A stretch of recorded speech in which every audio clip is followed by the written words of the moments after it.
It stopped. I don't know what happened. These technical difficulties happen quite a Yep. bit on my show, guys. But, anyways, my name is Sean.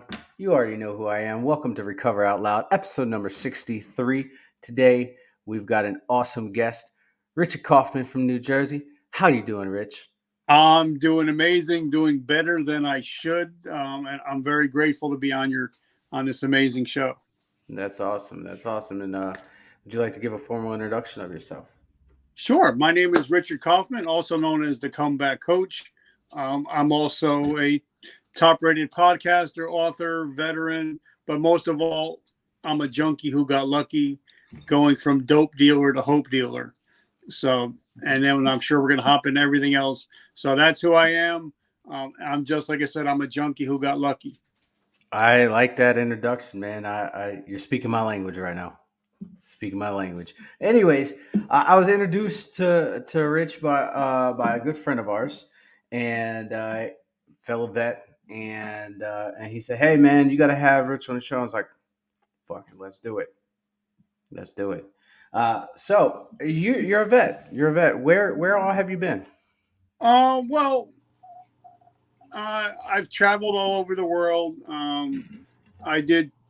I'm probably the only guy you'll ever have on your show that got thrown out of the military for being an addict, got back in, and then almost got thrown out for a second time, not for being an addict, but just for being an asshole.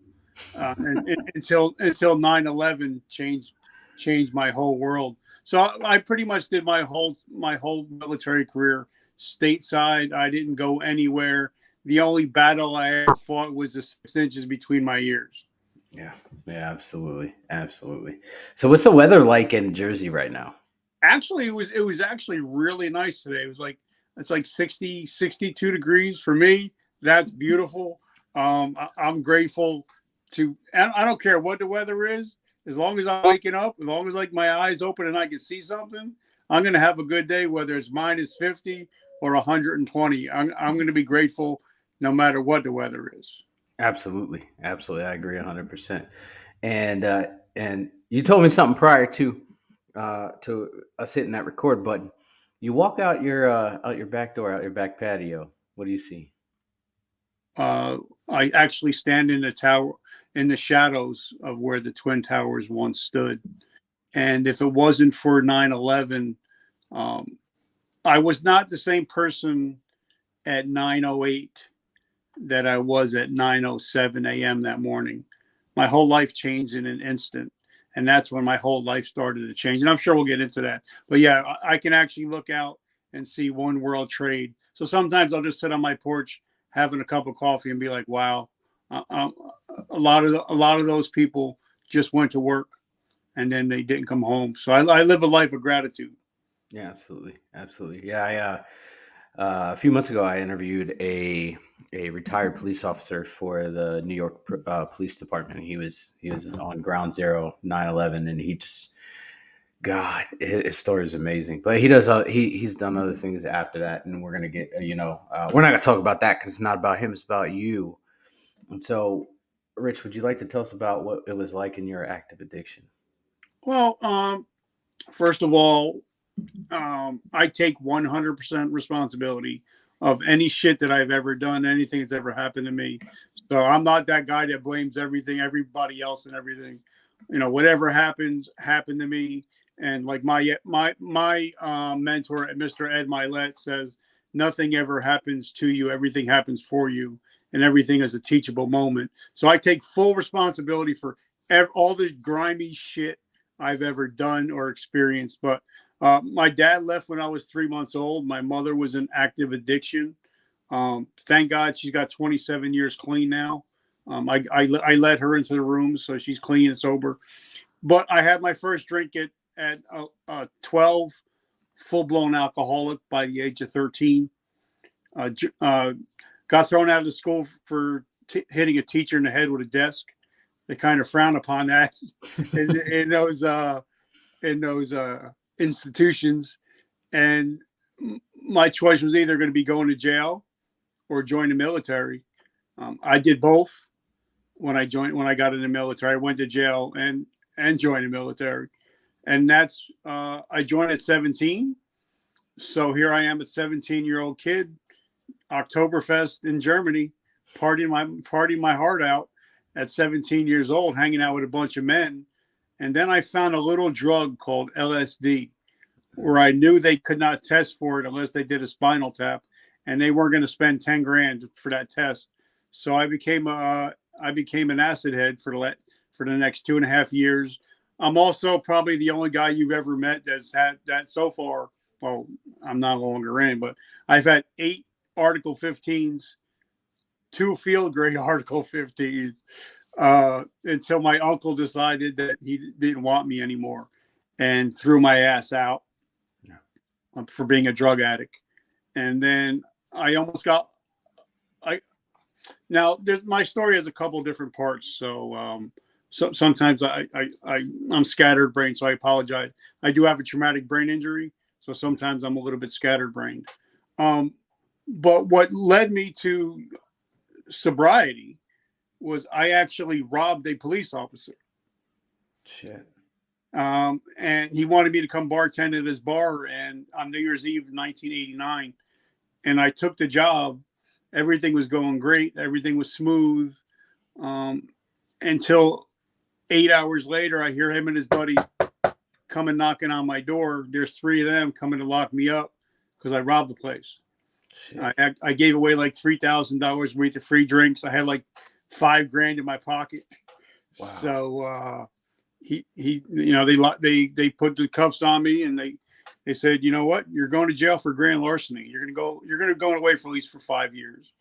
And I'm from Jersey, so back then I was good looking, and I was a 20-year-old white boy, and he's like, you know what, you're going to go to real men jail, and you're going to be somebody's bitch because you're so pretty and you're so white. And I was like, oh, hell no. And so he said, but I'm going to give you a chance. He says, I want my money back in 24 hours. I don't care what you got to do as long as you don't steal. And you got to hit a meeting today.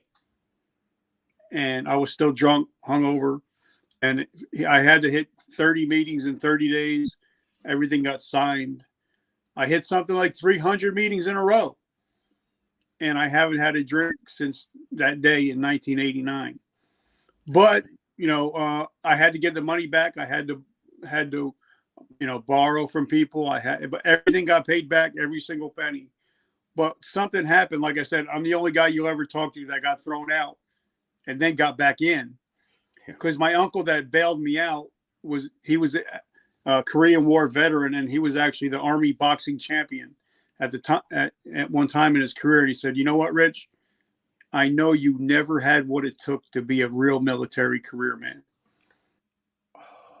And it ate at me from that moment on. So I was like, what do I got to do to get back in? I'll do anything you want me to do.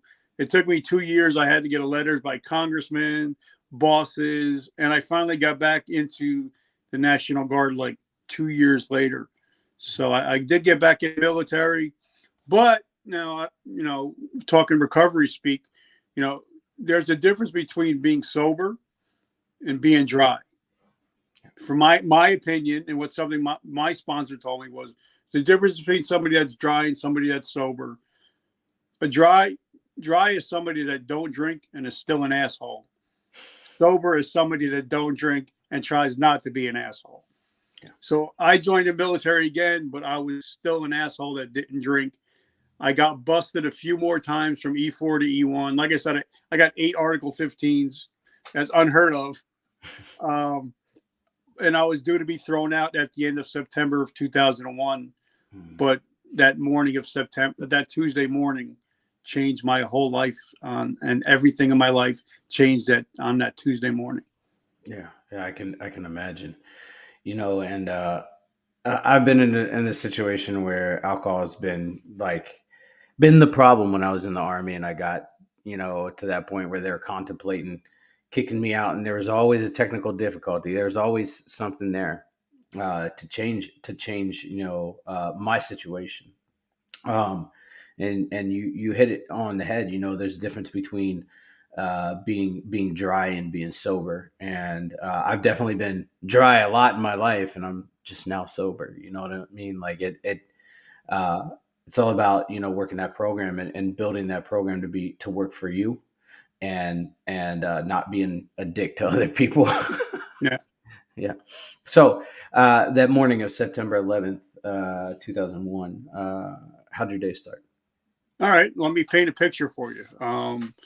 I was with GNC back then. I was working out a lot. I was in probably the best shape I ever. I was competitive bodybuilding at the time. The whole world was about me. Everything was about me. I didn't give a shit about anybody. I would walk over anybody. I would take advantage of anybody if I could. That's why they didn't like me down south. I joined the South Carolina National Guard, and they really hated me. First, because I'm a Yankee, and then second, because I'm an asshole. So, I got busted again for missing a formation, and they're going to throw me out. So that Tuesday morning, I got up like everybody else, turned on the TV, and then I seen the first plane hit. And knowing where I'm from, we knew people that were at work that day. I knew people that were in the buildings at that time. And picture this. I got my big screen TV, and if you guys don't know if you guys are not familiar with the military, TA-50 is all of our shit. That's what TA-50 means. It means all of our shit, Kevlars and helmets and all that. So all my shit is on the right side of the TV.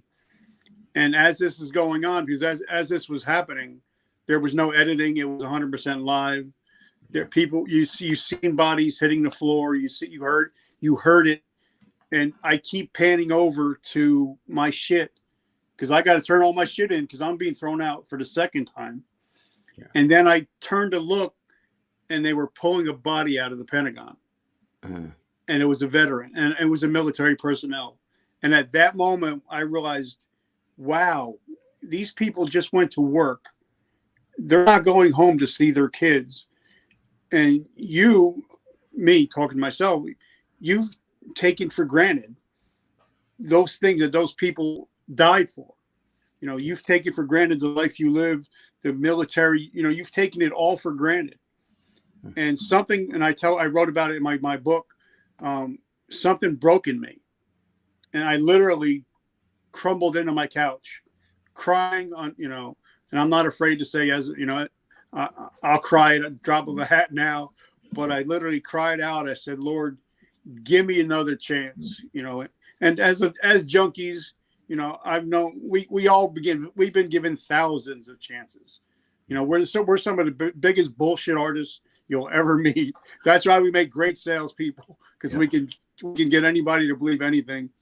But I said, Lord, let me help people that can't help themselves. Yeah. And so, like I said, I crumbled in my couch.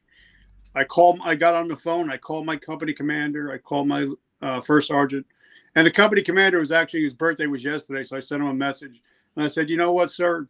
Thank you for believing in me. If it wasn't for you, I wouldn't be the man I am today.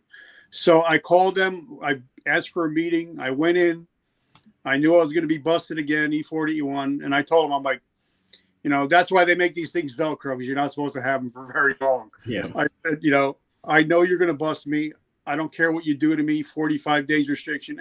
Whatever you do to me, please keep me. I want to change. I want to be different. And they said they seen something in my eyes. They don't know what it was because I've been in her office 6 or 8 times already. But they said they seen something in my office. And they also noticed that drill was at 8 o'clock that morning. I was there at 6 o'clock that morning. Wow. And I decided if they keep me, we all know that success leaves clues. Yep. I'm going to follow what the winners do from now on. And they did keep me. Thank God. Like you said, they busted me down to E40, E1. Within 3 years, I became a non-commissioned officer. I won Soldier of the Year. But for me, my whole life since that moment, since 9/08 on September 11, 2001, It's all about helping people that can't help themselves, and to give people hope, to let them know that your past does not dictate your future. Absolutely. Absolutely. And you talk about that moment of break where, something in you broke and then and it changed, the way that you are. What do you think that was? Well, for me, I call him God. I know a lot of them play a lot of the meetings. They don't like you talking about God. I call him my Lord and Savior, Jesus Christ. So I believe that's what happened to me. But I've always been a spiritual person. I'm not a religious person. I'm a spiritual person. But I think it was him saying, "All right, time." Because like I was on a podcast yesterday, and they asked me, when you were a kid at 10 years old, 11 years old, what did you want to be? And I said, I never expected to live to be an adult. Yeah. So for me, I believe that it was God saying, all right, this is your chance. This is your wake up call. So that's what I think. I think that's what happened that day is, because sometimes the best prayer is just help. Yeah. Yeah. Don't need anything else to say. It's just help Yeah. me, Mm-hmm. Watching 9/11 on TV. I was a kid. I was in seventh grade, and I know what it did for me. But how traumatizing was it for you to watch those scenes unfold on TV? Well, and I still watch every single episode of anything I can find on it, because it's so real to me. And actually, the day after, I actually got the tattoo on my arm. It's a flag. I mean, it's the Twin Towers with an eagle in front of it, and says, "Some gave all." So I'm reminded of it every day. It was very traumatic for me, but it was. I tell everybody, I think in my history, I'm a 54-year-old guy. The best day in American history, in my opinion, was September 12th, 2001. Everybody was an American. There was no African American. There was no gay American. We were all American. They sold out of flags within like the first 3 hours. So I think that was America's proudest moment. So for me, I think it was traumatizing, but it also showed our resolve and our resilience that this country actually has. Absolutely. Absolutely. I agree. I think, September 12th was the greatest day in American history because, like you said, that brought everybody together. It didn't care who you were. It brought you together. And, we all cared for one another and we all held each other close. And that's what the fuck I feel. I'm not saying we need another September 11th, but I feel like we need a reuniting, right? Bring us all back together. But that's not why we're here. We're not Yeah. here for that. So, uh, after your encounter with your company commander, first sergeant, you get demoted, and you start to build yourself back up and um, start to become NCO of the year and all that stuff. How did your recovery get affected by that? Well, the reason why now all this time, I was not drinking, but I would still go to meetings. But I would go to meetings and I'd be an oxygen thief. I would just sit there just sucking up the oxygen and, not really learning anything. And, then something that my sponsor said to me, he said, the best meetings happen before the meetings and after the meetings. Yeah. He said, that's when the magic happens. So I started thinking, okay, I'm going to get to the meetings an hour early. I'm going to start making coffee, whatever, staying an hour late, setting up chairs, going on speaking engagements and all that stuff. So that's when it really started to hit me. Well, if it works in recovery, it's got to work in the military. If I get there 2 hours early, stay 2 hours late, I'm going to get the information that the other guys aren't getting.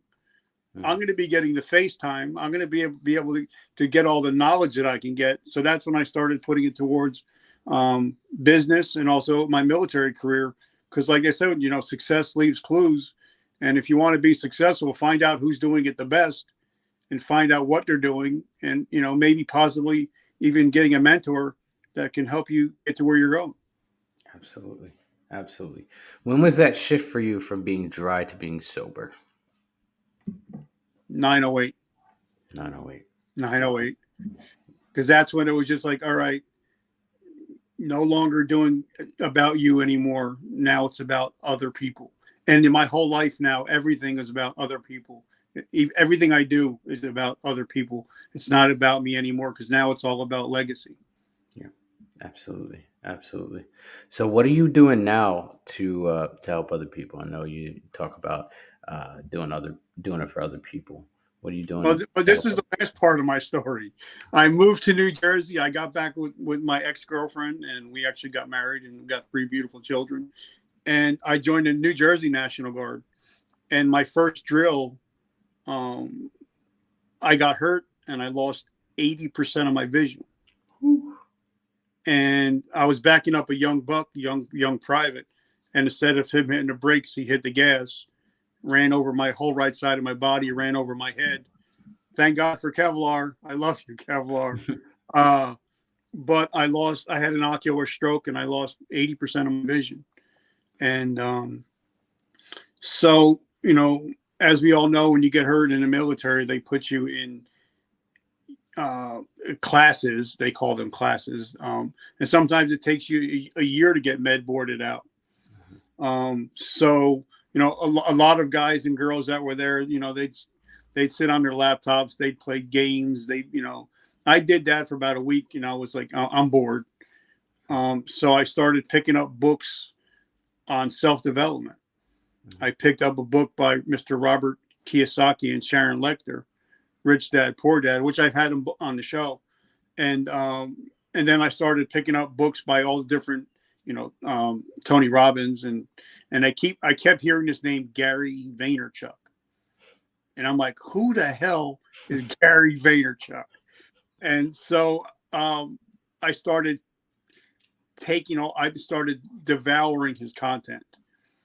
And then one day he said, yeah, my dad's liquor store is in Springfield, New Jersey, 20 minutes from my house.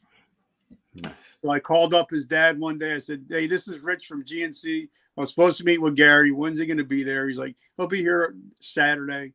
I'm like, all right, just let him know I'll be there. So I just showed up and actually got to sit down and have lunch with Gary Vaynerchuk. That's awesome. Told him my story. And he said, bro, you need to tell your story. You need to start a podcast. You need to write a book. And I'm like, well, Gary, why would I write a book? He said, I want you to put all the dirty shit you've ever done out in public. And I'm like, what? I'm like, are you insane? Because, in the program, you're told, don't say anything to anybody. Don't let anybody know, make sure it's anonymous. And I'm like, Yeah. he's telling me to do the opposite. And then I say, Gary, why? He says, I want you to go watch the movie 8 Mile with Eminem. Watch the last 2 minutes and call me back. Watched it, and I'm like, I still don't get it. He's like, because if you put all your dirty shit out there, nobody can ever say anything about you again. Yeah, I may be I may be an addict, but I got a beautiful wife, 3 beautiful children. I may have lived in my car. I may have eaten out of garbage cans, but when I go out for dinner, I'm ordering the filet mignon and I'm ordering the lobster tail. So that's when I started saying, all right, Gary, you got something, So that's when I started the podcast, and that's when I started the book. I wrote the book because I figured if I'm struggling, I can't be the only one struggling. Yeah. And if I can, go from dope dealer to hope dealer and not expect anything in return, there's no way that I can lose because I'm not out there to make any money off anybody.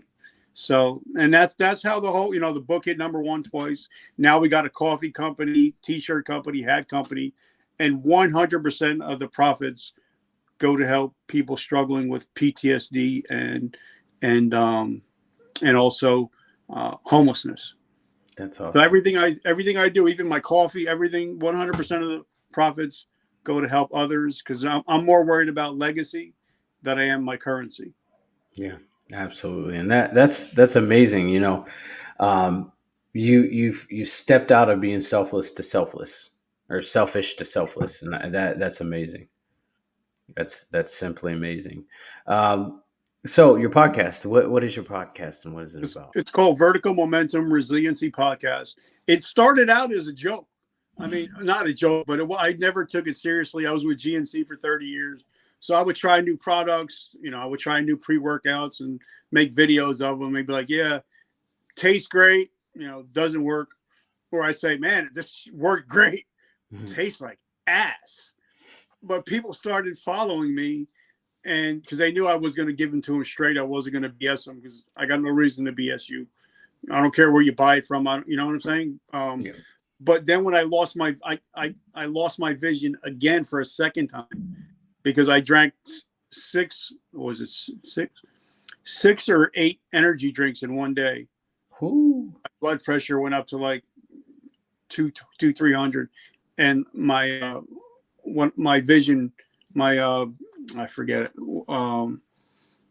I had my retina's detached. Wow.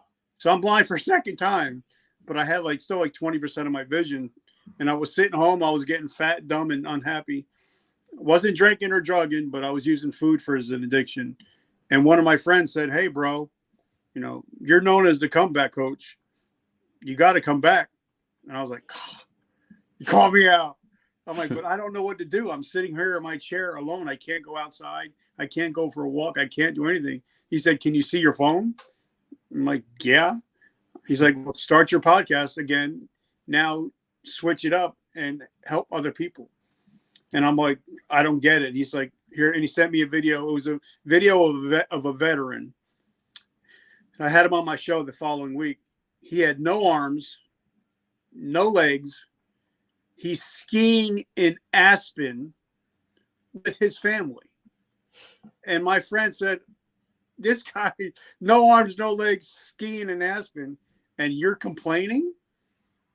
And that's when the whole podcast started. And that's when I started saying, all right, maybe there's people out there that have it worse than me. I want to get their story told. So it gives me hope. And then it just morphed into, I think we're in the top 0.5% of all podcasts in the world. That's awesome. That is amazing. What year did your podcast change from reviews to actual podcasting? Now, guys, anybody that knows me knows I'm a low-tech redneck, and I didn't realize I had 250 episodes out on my old podcast. Wow. Never realizing it was not even out on iTunes. Mm.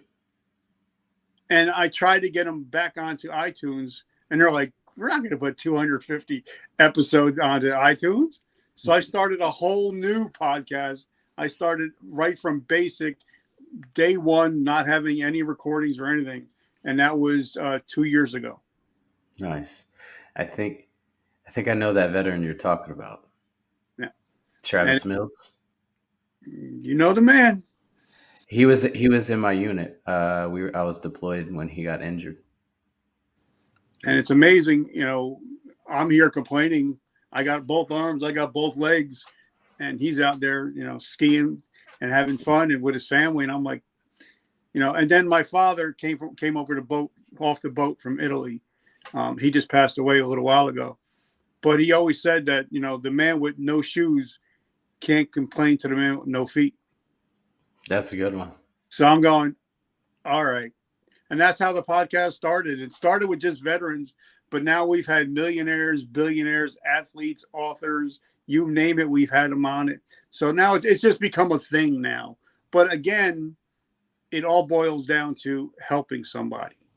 Because anybody, even when I had, the authors from Rich Dad, Poor Dad, a lot of people don't know that, they see the money, but they don't realize that he was a pilot in the Vietnam War. Yeah. A lot of people know John Lee Dumas, mm-hmm. but they don't know that he was a tank commander in Iraq that lost a tank. Yeah. And he dealt with suicide issues. He dealt with suicide ideations. He dealt with mental health issues. So anybody I have on the show somehow relates to military, first responders, mental health issues, because everybody's struggling with something. Yeah. No matter who you are, we're all struggling. Yeah. So mine is just now I just get people on the show, and they think they're going to come on and talk about one thing, but I am known as the GI Joe Rogan. So GI Joe Rogan. So we're going to go deep, and like I had a friend of mine come on, and we were talking, and it was the first time he ever came out that he was sexually molested as a child. Mm. And he said from that moment on, now he starts telling his story because he was able to get it out on my podcast. So if I can do stuff like that and get people to start saying, man, I'm struggling with the same shit. It's okay. I'm okay. I'm not by myself. You know what I mean? Yeah. Yeah. I when earlier when you mentioned saying, when I start to feel bad about myself, I think about him, and that's how I feel when I start feeling bad about my back hurting, my shoulders hurting. Like, dude, Travis has no arms, no legs. And this man is living his life smiling because he's alive. And I should be feeling the same way. So, yeah, definitely.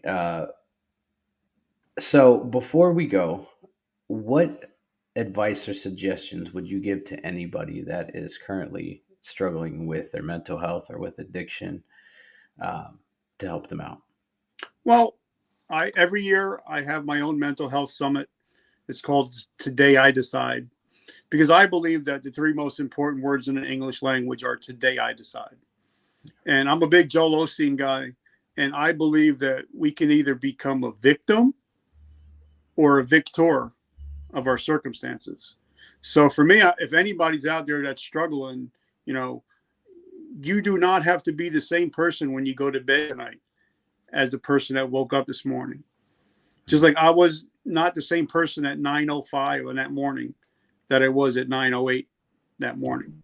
So all we have to do is make a decision. Because anytime usually a squirrel gets ran over, it's because he didn't make a decision. Yeah. So, if you guys want to get sober, if you want to get help, just make the decision. That's the hardest part. The hardest part is making the decision. They say the heaviest thing to pick up is a telephone. Yeah. So if you guys are struggling, if you guys want help, just make the decision that you're going to change, because that's 80% of the battle is making a decision. Absolutely. Just reach out to anybody. You can reach out to me, anybody you can reach out to, because most people if you're hurting, they're going to listen. Now I'm a little bit old school, so I might say, listen, bro, you're fucking up, but I love you. And, I always say, anytime I'm on the show, that I'd rather listen to your bullshit than your eulogy. Yeah. So you can always get in touch with me. I'm available 24 hours a day, 7 days a week.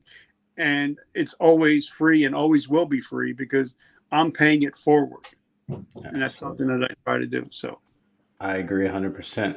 And I like your philosophy. I like it a lot. Where can we find you, Rich? Well, if you want to find a podcast, we're on the first 6 pages of on Google. If you just go hit Vertical Momentum Podcast. Also, my name or the Comeback Coach, whichever one, because we're everywhere. They can get in touch with me. If you send me a DM, you're going to get it from me. I don't have a virtual assistant because I'm a low-tech redneck.